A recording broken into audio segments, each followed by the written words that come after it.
Hi friends. அத்தியாயம் 5. பானுவிற்கு தலையை கனத்தது.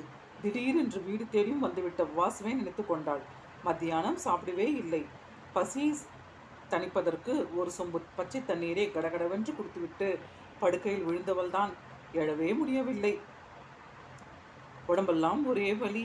சாயங்காலம் 4 மணிக்கெல்லாம் வாசலில் நீர் தெளித்து கோலம் போட்டு விடுவாள். இன்று அந்த எண்ணமே விருப்பமோ இல்லாமல் படுத்திருந்தாள். ஒரு கண் கெட்டுப்போனால் கூட இன்னொரு கண்ணை வைத்து உலகத்தை பார்த்து விடலாம். ஆனால் மனசு கெட்டு போய்விட்டால் எதுவுமே தெரிவதில்லை, எதுவுமே புரிவதில்லை. வாசு தன்னை தேடி வீடு வரைக்கும் வந்து விடுவார் என்று அவள் நினைத்து கூட பார்க்கவில்லை. நல்ல வேளை, சசி இல்லாத நேரத்தில் வந்து விட்டார். அவர் வந்த நேரத்தில் சசி இருந்திருந்தால் என்னுடைய நிலைமை என்னவாயிருக்கும்? உடம்பு நடுங்கியது. இந்த தடவை தப்பித்தாயிற்று. திரும்பவும் நாளைக்கே வந்தார் என்றால் நான் என்ன செய்வேன்? சசிக்கு இந்த விஷயம் தெரிந்தால் கேள்வி மேல் கேள்வி கேட்பான். யாரும் இவரு என்று கேட்டால் நான் என்ன பதில் சொல்வது? இன்னொரு தடவை வாசுவை பார்த்தால் என் வாழ்க்கையில், என் நிம்மதியில் குறுக்கிடாதே என்று கெஞ்சி பார்த்தால் என்ன?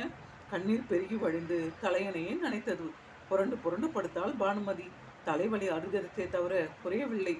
அத்தே, அவளுடைய சிந்தனையை கழித்தபடி தலைமாட்டில் நின்றிருந்தாள் பவித்ரா. ஸ்கூலில் இருந்து அப்போது தான் திரும்பியிருப்பாள் போலும். களைத்து காணப்பட்டாள். ஸ்கூல்ல இருந்து திரும்பி வந்து உங்கள் வீட்டுக்கு வாசலில் தான் பார்த்தேன். எப்பவும் இந்த நேரமாக வாசலில் தண்ணி தெளித்து கோலம் போட்டிருப்பீங்க. இன்னைக்கு கூட்டாமல் பெருக்காமல் குப்பையோட வெறிச்சோடி கிடந்துச்சு சத்த. அதான் உங்களுக்கு உடம்பு கிடம்பு சரியில்லையோன்னு ஓடி வந்தேன். ஆமாம், என்னத்தை பண்ணுது? ஜுரமா? பானுமரியின் நெற்றியிலும் மார்பிலும் கையை வைத்து தொட்டு பார்த்தாள். லேசா தலைவலி பவித்ரா, அவ்வளோதான். மெல் சொன்னபடி எழுந்து கொல்ல முயன்றாள். மாத்திரை தரட்டுமா? வேணாம்டி, மாத்திரை போட்டுக்கிற பழக்கம்லாம் எனக்கு கிடையாது. ஸ்ட்ராங்காக ஒரு காஃபி போட்டு குடிச்சா எல்லாம் சரியாயிடும். இருங்க, நான் காஃபி போட்டு தரேன். உனக்கு எதுக்கு சிரமம்? பானுமதியின் வார்த்தைகளை காதலியே போட்டுக்கொள்ளவில்லை பவித்ரா. விறுவிறுவென்று அடுக்கலைக்கு ஓடினாள். பால் பாக்கெட்டை நறுக்கி பாத்திரத்தில் கொட்டி கேஸ் அடுப்பை பற்ற வைத்து 10 நிமிடத்தில் இதமான சூட்டோடு ஒரு குவளை நிறைய காப்பியை கொண்டு வந்து நீட்டினாள். பானுமதிக்கு தாகமாக நாக்கு வறண்டு போயிருந்தது. அதை வாங்கி பருகினாள். ரொம்ப நன்றி பவித்ரா. நன்றியெல்லாம் எதுக்கு அத்தை?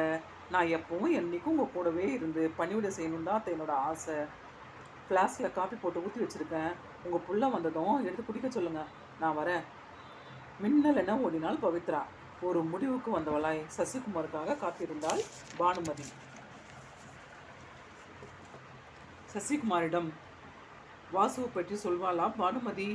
அடுத்த அத்தியாயத்தில் பார்ப்போம் ஃப்ரெண்ட்ஸ். Bye friends.